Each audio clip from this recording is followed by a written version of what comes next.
Oke, salam semuanya, generasi muda, orang tua, dan para pendengar yang menanti-nantikan podcast Kamu Harus Tahu ya. Kalau yang kedua ya Pak? Iya, yang kedua sekarang. Yang kemarin kita membahas tentang HIV/AIDS ya. Dan di bulan Desember kita masih membahas seputar AIDS dan kemudian infeksi menular seksual. Dan hari ini kita akan fokus ke situ ya, Dok ya. Iya benar Pak. Tetap saya dengan Pendeta Suripto. Dan saya Dr. RT, MKDV, SPDV. Ya, kita kembali lagi dalam podcast Kamu Harus Tahu dalam topik apa itu infeksi menular seksual. Pada remaja. Ya, pada remaja khususnya. Kenapa pada remaja, Dok? Kenapa pada remaja ya? Karena kita masih muda gitu ya. Yang sesuai umur kita dong Pak, gitu kan. Ya, kita masih muda dan kita pengen generasi muda juga ya lepas dari semuanya itu, karena memang sekarang ini banyak dimulai dari orang-orang muda ya, seperti itu ya, Dok ya. Oke, Dok. Oh ya, sebelumnya kita ngucapin dulu selamat Natal ya buat kita semuanya di tahun 2022. Biarlah kasih Kristus mengalir dalam kehidupan kita dan 2023 menjadi tahun yang lebih baik lagi di dalam kehidupan kita. Nah, Dok, kenapa kita ini membahas IMS kan, infeksi menular seksual gitu ya? Kenapa membahas ini atau IMS itu sangat penting diketahui oleh baik itu remaja khususnya ya dan juga orang tua? Oke, jadi kenapa kita sekarang nggak jauh-jauh dari itu ya Pak ya? Karena ini masih bulan Desember, 12, Desember. Masih berbau, maksudnya masih hangat dengan Hari AIDS sedunia. Ya? Makanya kita juga bahas tentang infeksi menular seksual, karena kan mereka nggak bisa lepas ya Pak. HIV/AIDS dengan IMS itu merupakan kawan dekat lah. Iya, betul. Terus kenapa kita? Karib ya. Bener Pak, nggak bisa dipisahkan. Iya, betul. Kemudian kenapa penting pada remaja?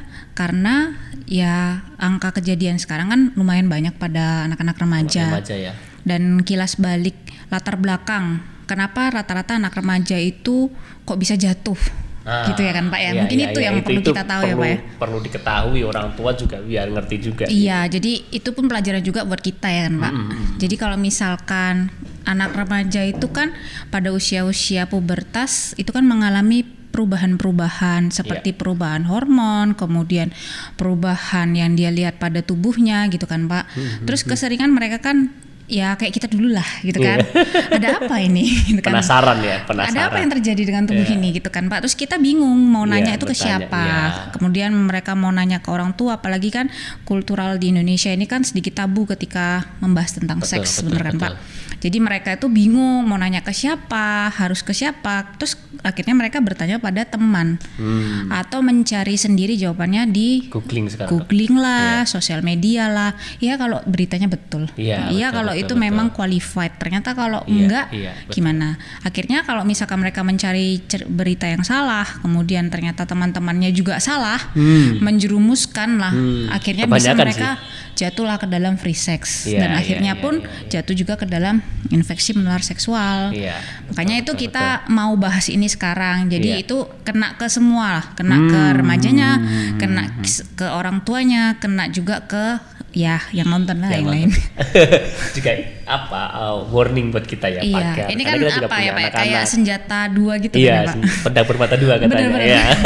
Kena ke kanan, kena ke kiri, ke depan, ke belakang, semuanya kena. Iya seperti itu. Nah, Dok, kan menarik sekali tadi tentang tabunya gitu ya, tabunya. Ya mungkin kalau menurut saya sih bukan hanya tabu sih, tapi karena juga orang tua dulu ngalamin gitu sehingga ketika anak bertanya nggak tahu juga gitu kan. Makanya kita bikin podcast ini biar kita ngerti kira-kira kapan sih kita bisa mengedukasi anak-anak kita gitu, karena kan sekarang ini ngomongin seks itu tabu, kayaknya nggak sopan.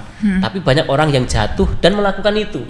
Ya sehingga itu tadilah sehingga angka IMS tadi juga masih terus terjadi peningkatan ya sampai saat ini gitu. Nah, kira-kira kapan kita waktu yang tepat mengedukasi itu? Apakah nunggu anak bertanya atau bagaimana? Kalau sebenarnya Pak, kita bisa mulai melakukan edukasi itu di saat dia mulai pubertas ya. Jadi mungkin sekitar di umur 8, 9. Kita yang memantau lah ya. Iya. Udah 8 udah mulai puber ya? Oh kalau zaman sekarang iya Pak. Berarti anak saya sudah puber dong. Kita harus perhatikan gitu. Misalkan pas lagi mandi, mungkin dengan mamanya mandi, terus kita kan harus perhatikan apakah ada. Mungkin mereka sendiri nggak sadar Pak. Kita yang harus lebih teliti gitulah. Nah ketika kita melihat suatu perbedaan itu atau anak itu sendiri, ya kita udah bisa menjelaskan. Maksudnya kenapa kok bisa mengalami perbedaan itu. Dan apa sebenarnya itu kan secara apa ya, bukan dibuat-buat, memang ya genetik ya seperti memang secara udah biologis ya pertumbuhan. Secara fisiologisnya tuh terjadi. Jadi perubahan pada wanita itu seperti ini. Nanti awalnya berubah ada seperti ini dulu, nanti makin lama karena seperti ini akhirnya mungkin jatuh kepada menstruasi. Dan ketika nanti sudah menstruasi yang perlu kita tekankan bahwa dia sudah bisa hamil begitu Pak. Nah, perlunya edukasi itu adalah ketika sudah menstruasi ya kita harus jelaskan bahwa nanti kalau misalkan melakukan hubungan seksual dia bisa hamil. Makanya kadang loss di situ Pak. Betul ya kan? Karena memang mungkin faktor sibuknya orang tua sih ya. Iya, atau ya memang aduh apa sih yang ditanya gitu. Iya, risih ketika ditanya itu, apalagi atau kadang-kadang menyerahkan sama gurunya gitu. Nah, di sekolah ada nggak sih pelajaran itu? Kayaknya nggak ada dulu zaman aku sekolah. Nggak ada ya Pak ya? Nggak ada. Kadang ada terjadi perubahan-perubahan tapi nggak ada ajaran gitu, seminar-seminar. Tapi kan kadang-kadang kalau seminar yang disengaja gitu kan kayaknya apa ya gitu, jadi ketawa-tawa. Iya. Dan kadang-kadang habis seminar malah penasaran. Iya, akhirnya nanti justru itu apa tadi gambar itu gitu kan. Jadi kayak merasa bahwa jadi itu tuh sesuatu yang aneh gitu Pak. Padahal sebenarnya itu kan ilmu sih sebenarnya. Iya. Apalagi di gereja. Gereja sangat jarang sih ngadakan pembahasan itu. Aku sendiri nggak pernah khotbah tentang itu. Iya kan Pak. Makanya kalau kayak saya Pak susah kalau ngasih seminar di sekolah gitu kan, apalagi sekolah nanti Bu Dokter disensor ya. Jadi mau dijelaskan apa ya? Nah, sementara itu ketika disensor kadang-kadang itu yang pentingnya gitu kan. Karena ya mungkin itu kultur budaya kita ya di Indonesia yang ketimur-timuran ya seperti tadi sopan santun dan lain sebagainya, sehingga itu membuat pendidikannya kurang. Nanti mungkin saya juga coba setting nyusun khotbah tentang bagaimana pubertas kepada remaja-remaja itu perlu kan? Perlu lah Pak. Biar mereka ngerti secara Alkitab juga. Ternyata itu memang ya dirancang Tuhan kan memang. Iya betul ya, karena memang Tuhan menciptakan itu bukan dokter yang membuat perubahan itu, bukan karena makanan gitu ya, tapi memang ya dirancang seperti itu, nggak ada yang bisa merubah itu dan nggak ada yang bisa menghalangi itu semuanya. Nah, ngomong-ngomong IMS Dok, kira-kira ini kan ada remaja, anak-anak sekolah dan juga kepada orang-orang dewasa gitu. Nah, kira-kira ada nggak perbedaan IMS antara remaja dengan dewasa tadi?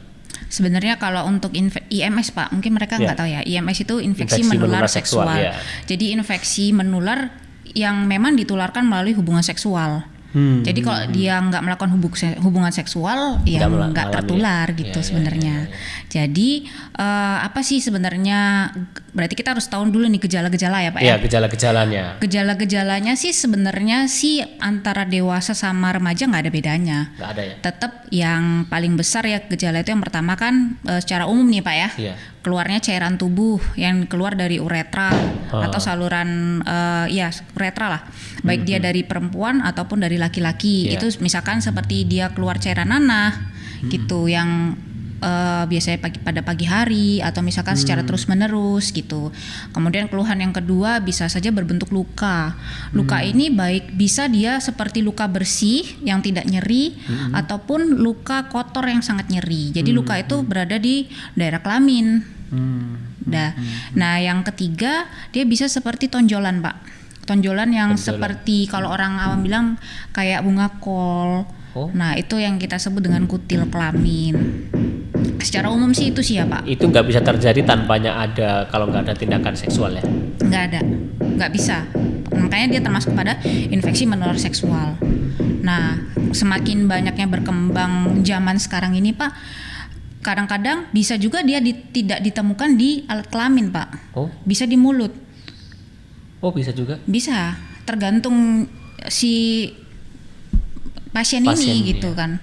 Jadi kalau di mulut enggak gitu juga dia? Ya seperti keluar yang tadi juga, misalkan kalau misalkan terkadang nyeri menelan, ya kan. Tapi dia di luar ya, nggak bisa di dalam tubuh? Enggak, kalau bukan Pak, kalau tergantung kalau misalkan seperti luka itu dia harus di mukosa, pasti di dalam ya berarti? Iya, di dalam tenggorokan gitu. Ya semakin berkembangnya zaman ini lah Pak, itu maksud saya. Banyak pengaruh pada perkembangan program. Nah, berarti pernah nih kejadian dulu zaman kami SD kelas 5 kelas 6 itu kan ada teman yang kitanan gitu ya, sunat gitu bahasa kita. Habis itu mereka ada infeksi, apakah itu bisa menyebabkan juga gitu? Enggak ya? Itu berarti infeksi karena proses Iya, habis proses Pak. itu memang gitu ya. Bukan karena kasihan seksual, katanya itu Pak. juga bernanah gitu. Berarti kan artinya kalau nggak melakukan hubungan itu kan nggak, tanpa hubungan seksual nggak bisa terjadi IMS ya. Oke. Nah, jadi gejala-gejalanya seperti itu tadi ya. Itu yang umumnya ya. Nah, terus bagaimana? Apakah ini kan banyak orang akhirnya begini, ngomong juga kemarin kita ngomong pencegahan gitu ya, ada ABC kan, ada safety kita gitu ya, menggunakan kondom. Nah, selain menggunakan itu kan katanya kan kemarin juga nggak hanya berapa persen, ada kegagalan juga, apalagi salah penggunaan dan lain sebagainya. Apakah ada vaksinasi supaya ada kebal tubuh di dalam diri kita gitu loh? Mungkin dari kedokteran mungkin ada menyediakan vaksin supaya kuat melakukan bukan kuat melakukan itu supaya kebal terhadap penyakit itu. Jadi gitu loh. Gitu, iya, biar bebas gitu. Orang kan biasanya kan yang dicari itu gitu, obat-obatnya gitu loh. Pencegahannya ya. Apalagi kalau googling kan nanti bisa aja yang dilakukan yang lain-lain lagi seperti itu gitu. Sebenarnya kalau untuk vaksinasi Pak, yang ada saat ini dan memang sudah berjalan itu lebih ke untuk HPV ya. Tapi itu pun sebenarnya lebih digunakan untuk pencegahan kanker serviks karena tingginya kejadian kanker serviks. Tapi kalau untuk pencegahan atau vaksinasi untuk infeksi menular seksual seperti misalkan untuk herpes ataupun untuk sifilis atau untuk gonore sampai saat ini sih belum Pak. Belum ada ya vaksinasi. Memang ada sih di literatur itu diteliti tapi belum ada gitu belum ada. Atau memang sengaja nggak mau dibuat biar orang bertobat ke situ. Itu mungkin bisa jadi Bapak ya. Kalau saya secara agamanya mengatakan lebih bagus itu nggak ada gitu loh. Karena nanti kalau ada orang pasti mungkin lebih loss ya Pak. Lebih loss lagi, sementara sekarang ada kan ada di beberapa daerah, beberapa negara yang hal yang seperti itu wajar ya seperti itu. Dan sebenarnya kan masalah itu kan kalau kita belajar juga dari masa lalu dalam Alkitab nggak hanya terjadi pada masa kini toh. Seperti itu. Cuman dulu nggak ada disebut HIV, AIDS, kemudian IMS dan penyakit-penyakit yang lainnya seperti itu. Berarti vaksinasi nggak ada artinya ada sesuatu hal yang lebih fatal daripada kebanyakan orang mengedukasi dari seksual tadi itu kan Dok. Awas nanti hamil di luar nikah. Sebenarnya berarti kan ini adalah akibat yang lebih fatal daripada hamil di luar nikah. Oh, fatal Pak. Ya kan, karena kalau hamil di luar nikah mungkin menikah solusinya gitu kan, masih ada solusi.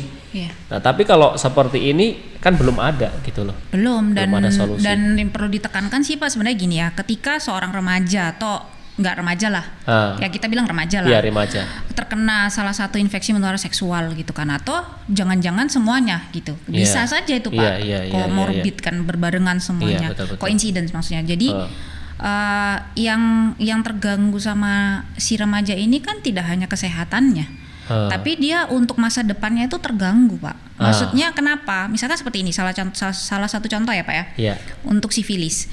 Sifilis itu kan dia ada pemeriksaan ya Pak namanya, pemeriksaan titer kuantitatif dan kualitatif. Jadi biasanya kalau pasien-pasien yang mau bekerja pada perusahaan-perusahaan tertentu, misalkan paling sering nih yang saya sering berhadapan adalah pasien yang mau berangkat jadi TKW atau TKI. Itu pasti mereka disuruh untuk pemeriksaan cek sifilis. Kalau untuk awal screening berarti kan dia minta kuantitatif ya Pak. Berarti dia itu istilahnya cuman yes or no gitu, reaktif atau non reaktif. Ketika dia sudah reaktif, itu nanti diperiksa secara kuantitatif. Maksudnya berapa nih titernya? Karena untuk pengobatan kan kita lihat dari situ. Kalau dikasih obat dia harus turun kan gitu kan Pak. Tapi ketika misalkan dia di awal secara screening itu reaktif Pak, itu walaupun dia sudah dikatakan nanti serumnya turun dan misalkan dikatakan sembuh, tapi kata-kata reaktif itu tidak akan berubah menjadi non reaktif Pak. Dan perusahaan itu tidak akan pernah menerima tidak akan pernah mau menerima itu gitu. Dia nggak peduli mau dia nanti TPH apanya turun, titernya turun, nggak peduli. Yang penting di atas kertas saya tidak harus mau itu reaktif. Iya benar. Akhirnya ya apa masa depannya kan hancur gitu. Jadi masa depannya itu ya kalau nggak hamil dan kena itu, justru pekerjaan pun karir pun bisa nggak bertumbuh lagi, masa depannya nggak ada lagi lah, bisa dibilang kan nggak bisa kerja toh. Iya toh ya memang ya carilah tempat kerja yang tidak memeriksakan itu akhirnya kan Pak. Kalau di bangsa kita gimana? Apakah pekerjaan memeriksa itu juga? Banyak Pak. Kadang-kadang pasien itu kan datang karena screeningnya, screeningnya bener harus medical check up gitu, terus dengan ya akhirnya ya seperti itu gitu kan Pak. Karena tuntutan sehingga melakukan itu. Nah, terus gimana Dok? Kalau itu kan tadi kan orang meriksa karena tuntutan gitu ya.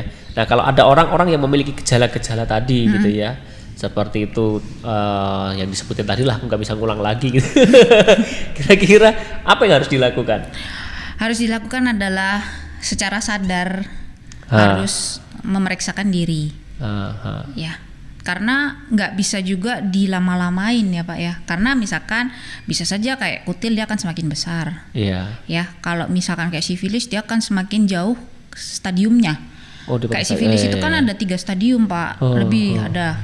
Dia masuk, semakin dia jatuh berobat di stadium yang makin lama, ya prognosisnya nggak, ya kurang bagus lah, maksudnya gitu. Menimbulkan kematian itu? Ada yang menimbulkan kematian. Iya. Kira-kira berapa lama nih jangkanya dok, dari mungkin gejala sampai ke stadium akhir itu kira-kira berapa lama? Atau bergantung kepada kekebalan tubuh juga? Tergantung, tapi kalau kayak sifilis itu lama Pak. Oh lama ya? Lama. Gitu. Berarti masih panjang hidupnya. Tapi kalau misalkan kayak gonore Pak, misalkan kayak gonore atau apa ya, raja singa ya orang bilang. Raja singa. Kayak raja singa itu kan dia kan munculnya itu cepet ya Pak. Misalkan gini, riwayat dia berhubungan seksual dengan misalkan PSK atau misalkan itu dia biasanya tuh cuman kayak ya berapa hari sampai seminggu misalkan, langsung muncul keluhan. Nah kalau misalkan dia dibiarin akan jatuh semuanya itu sebenarnya yang ditakutin itu kan komplikasi ya Pak ya. Tapi kalau misalnya ini saya kasih contoh aja gonore. Kalau misalkan dia jatuh ke komplikasi nih Pak, dia akan bisa membuat berakibat panjang pada saluran untuk spermanya. Seperti juga yang wanita, dia istilahnya dia naik gini Pak, karena sebenarnya kan yang masuknya kan di daerah uretra sini depan ya kan Pak. Akhirnya karena tidak berobat dia akan naik ke atas, akhirnya nanti mempengaruhi kepada yang untuk menghasilkan sperma itu kualitasnya akan rusak gitu. Sama juga yang wanita nanti akan mengalami struktur atau jadi sumbat gini Pak. Akhirnya nggak bisa kan keluar, akhirnya mau punya anak nggak bisa. Nggak bisa punya anak lagi. Ya kan itu semuanya kan komplikasi yang jangka panjang. Akhirnya nyesel kan Pak. Mau diobatin juga ya mau nggak bisa, susah. Ya itu yang terpenting, sebenarnya nggak bisa diobatin gitu loh. Jadi jangan sampai. Sebenarnya bisa diobatin Pak, cuman ya tergantung stadiumnya. Kalau misalkan masih dia bisa hilang ya, yang itu ya berarti. Kalau misalkan sudah jatuh ke komplikasi yang berat, ya jangan diharapkan dia ya seperti kalau dia berobat ya belum ada apa-apa gitu kan Pak. Oh gitu ya. Bener. Penyakit ini lebih bisa diobatin ya, berbeda dengan HIV kemarin semua, ya. Pak. Oh tidak semua ya. Kalau misalkan seperti kayak gonore misalkan gitu kan, ketika dia berobat dari di awal-awal ya bisa lah sembuh gitu. Nanti bisa tapi ketika dia sudah terlambat, dicari di Google ini gambar gonore itu gimana. Iya Pak, nanti kita tampilkan. Biar kayak munculkan nanti ya di editingnya. Tapi perlu disensor juga Pak. Sensor itu budaya orang Indonesia, disensor, akhirnya karena disensor melakukannya pakai sensor, nggak ketahuan seperti itu. Vaksinasi berarti belum ada ya, vaksinasi yang untuk ke IMS tadi untuk itu ya. Untuk yang dia cuman untuk ke HPV. HPV tadi ya, seperti itu. Nah, itu pun ini Pak, maksudnya sangat efektif pada anak-anak wanita ya, maksudnya yang belum melakukan hubungan seksual. Jadi paling bagus itu di usia-usia seperti 9 tahun. Itu, tapi ketika dia sudah di atas 45 tahun sudah tidak lagi. Menurut dokter, aku tanya dari sisi gereja, perlu nggak sih gereja membuat edukasi ini? Perlulah. Nah, edukasinya dalam bentuk mungkin seminar? Bisa lebih ke kayak ini kayak Pak, seminar boleh. Karena kalau bagusnya gimana supaya karena kalau seminar ini kan mungkin gimana ya, hanya orang nggak di Medan khususnya gitu ya, di Medan kan nggak bisa tahan lama mendengar penjelasan itu. Nah, bagusnya itu gimana, bertahap atau gimana sih? Kalau saya sih lebih suka kita buat poli itu maksudnya gini Pak, kita buat kayak ini poliklinik.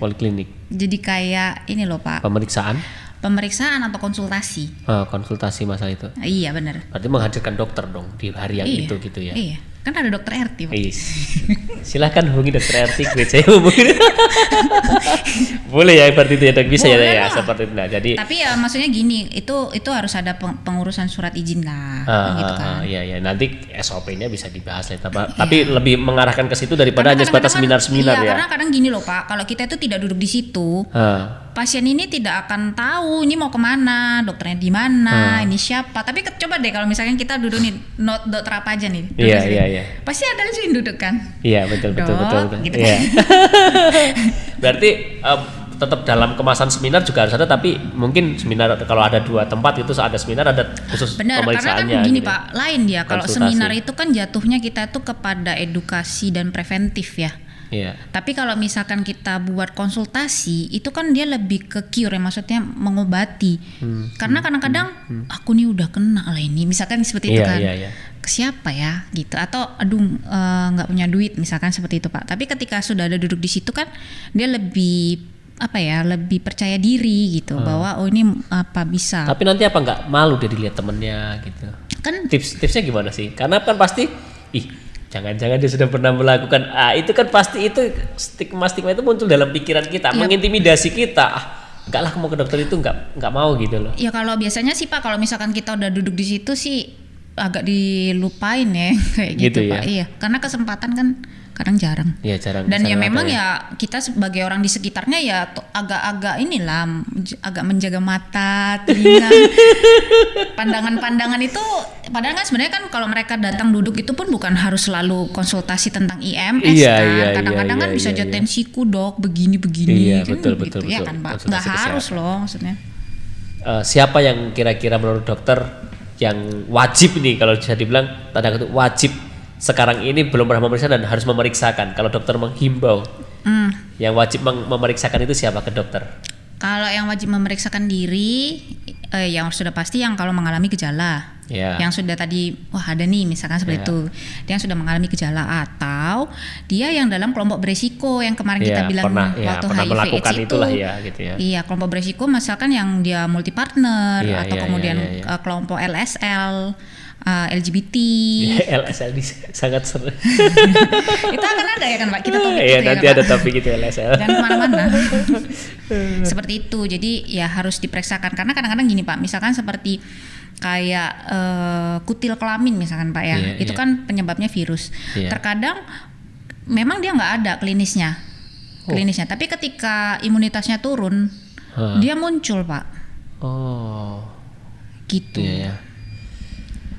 Kan, jadi kalau kalian pernah coba-coba dari kepenasaran kalian ya para remaja, jadi lebih bagus diperiksakan lah, karena tadi banyak kali kan resiko-resikonya ya, selain menimbulkan penyakit yang akhirnya bisa berkepanjangan, masa depan itu sih yang paling penting ya para remaja, jangan sampai kehilangan masa depan kita seperti itu. Nah, oke Dok, pertanyaan terakhir nih yang mau saya tanyakan, bagaimana orang tua kira-kira orang tua membantu para remaja ini tadi, selain mengedukasi dari awal, menjelaskan dari awal, atau mungkin kan sudah ada yang terlanjur anaknya SMP, SMA atau kuliah atau mungkin kerja gitu ya.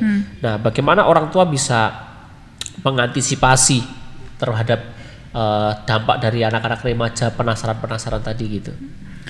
Yang pasti yang pertama ya Pak ya, kalau menurut pendapat saya, dihapuskan dulu gap antara bahwa itu kamu nggak boleh tahu sebenarnya. Nah itu tuh harus dihapuskan, karena ketika anak itu bertanya berarti dia kan pengen tahu.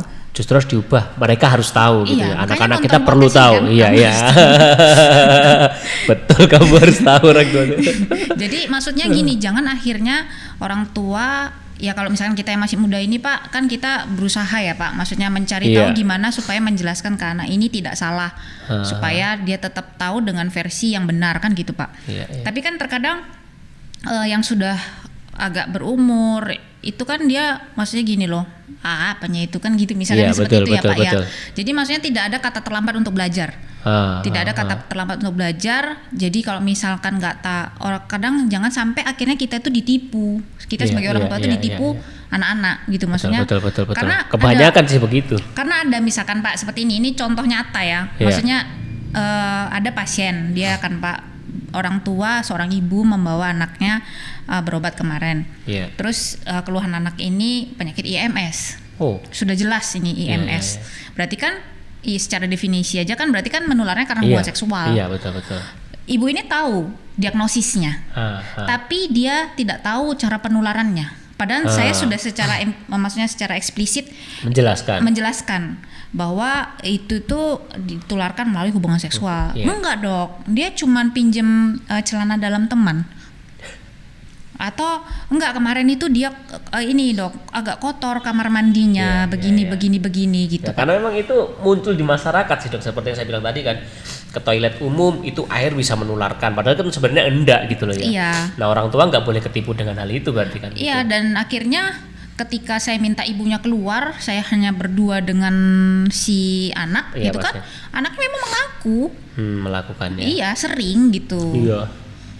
Ya jadi kan maksudnya ya kita jangan sampai kalah. Iya. Ya kita juga harus belajar menggali diri gitu. Karena loh, mungkin juga faktor orang tua tadi mengatakan mungkin bukan karena dibohongi, mungkin faktor malu. Oh masa anakku melakukan free sex. Nah mungkin faktor atau itu denial juga. kali ya Pak. Maksudnya berusaha menyangkal bahwa aku nggak mungkin, anakku nih nggak mungkin. Iya nggak gitu. mungkin gitu, karena mungkin itu kan Nah, bisa itu yang harus dirubah, menjadi Pak. seperti sebuah aib gitu kan. Ya harus dirubah dong. Nah jadi buat orang tua siapapun kita, nggak ada terkecuali anak kita ini bisa jatuh ke situ. Ya jangan sampai jatuh. Iya gitu loh. Sebelum jatuh makanya kita harus Nah, mengubah diri. Iya gitu mengubah. lah, ya, Makanya tadi bilang jangan sampai membuat gap, atau mungkin kita nggak mungkin anakku yang seperti itu. Iya. Taunya dia mungkin kalau orang Kristen, oh dia orang pelayanannya. Jangan salah, sesama pelayan pun bisa jatuhnya. Faktanya kan seperti itu kan, banyak orang yang bahkan dengan para pelayannya pun mereka bisa hamil di luar nikah juga ada seperti itu kan. Jadi jangan sampai kita memiliki sebuah keyakinan yang rupanya keyakinan itu salah. Iya. Seperti itu. Nah selain itu apa lagi dok? Selain itu ya berusaha dekat lah Dengan anak-anak ya. Perlu ya dekat dengan anak-anak sangat terus perlu ya. Pak. Nah yang kurang waktu sama anak-anak nih susah. Kadang Pak bisa aja misalkan secara jam berkurang, tapi Iya. ketika kita ketemu kita berkualitas. tetap jadi sahabat Iya. ya. Jangan hanya sebatas orang tua ya. Mungkin gap tadi juga bisa dikatakan itu ya, orang tua dengan anak itu berbeda, Iya. nggak bisa ngobrol.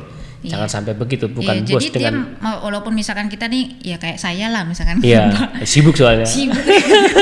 Makanya aku sengaja tanggal 20 ke atas nggak mau nerima khotbah lagi dok, karena memang nih tanggal 25 mau liburan sama Iya, anak terus. jadi pas ketemu ya harus digunakan secara Iya, berkualitas. mau jadi temen lah gitu ya, mau jadi Jadi temen. dia bisa cerita apa aja gitu. Nah itu yang penting.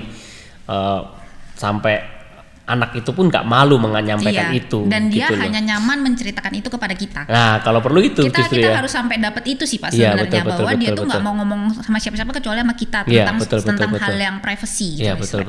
betul. Itu sih kayaknya. Ini tajam sih, meskipun seperti ini hal yang biasa ya, bagaimana anak bisa hanya percaya sama kita, tapi realitanya mungkin anak itu bukan nggak percaya tapi takut Iya. gitu loh. Kenapa kadang-kadang aku pernah baca buku itu yang mengarah kepada kejiwaan, kenapa anak-anak bohong kepada orang tuanya, karena dia takut dimarah. Ya, Atau memang mungkin yang realitanya pernah kan gitu. dimarahi Pak biasanya Iya gitu sih. gitu loh. Atau orang tuanya sering marah, dikit-dikit marah gitu, nggak Marah kok selesai banyak marah. sedikit-sedikit ya, Pak.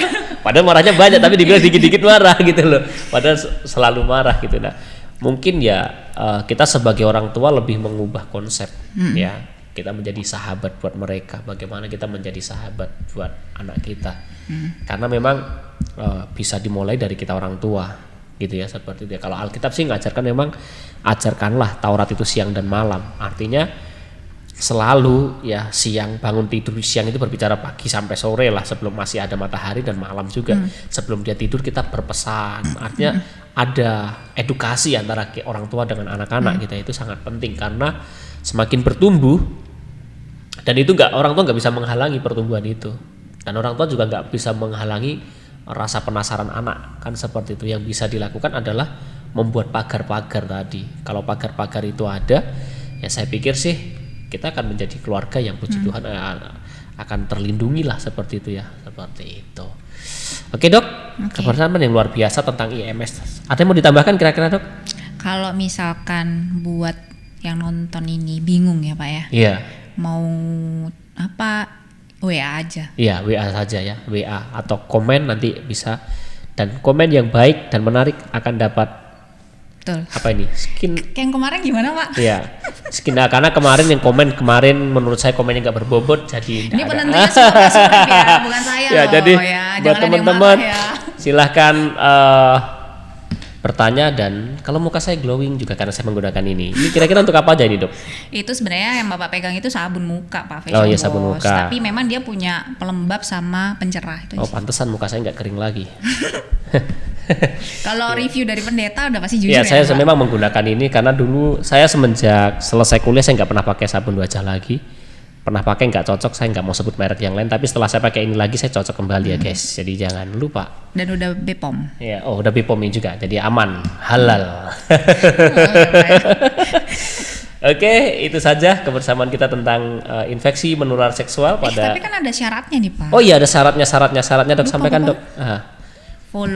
Follow, kemudian subscribe, dan juga pastinya komen ya guys ya. Bener. Dan juga share lah kalau perlu supaya dalam komunitas-komunitas kalian supaya banyak orang-orang yang semakin teredukasi gitu ya. Karena dengan kita membagikan ini juga kita sedang mengantisipasi gitu ya, sedang mengantisipasi penularan itu lebih baik, lebih banyak lagi kalau lebih baik. Penularannya jangan sampai lebih banyak. Kalau penularan itu terjadi, kita juga perlu menjadi influencer yang lebih baik lagi. Benar. Seperti itu ya. Oke, teman-teman, sampai jumpa dalam podcast Kamu Harus Tahu selanjutnya. God bless you. Dadah.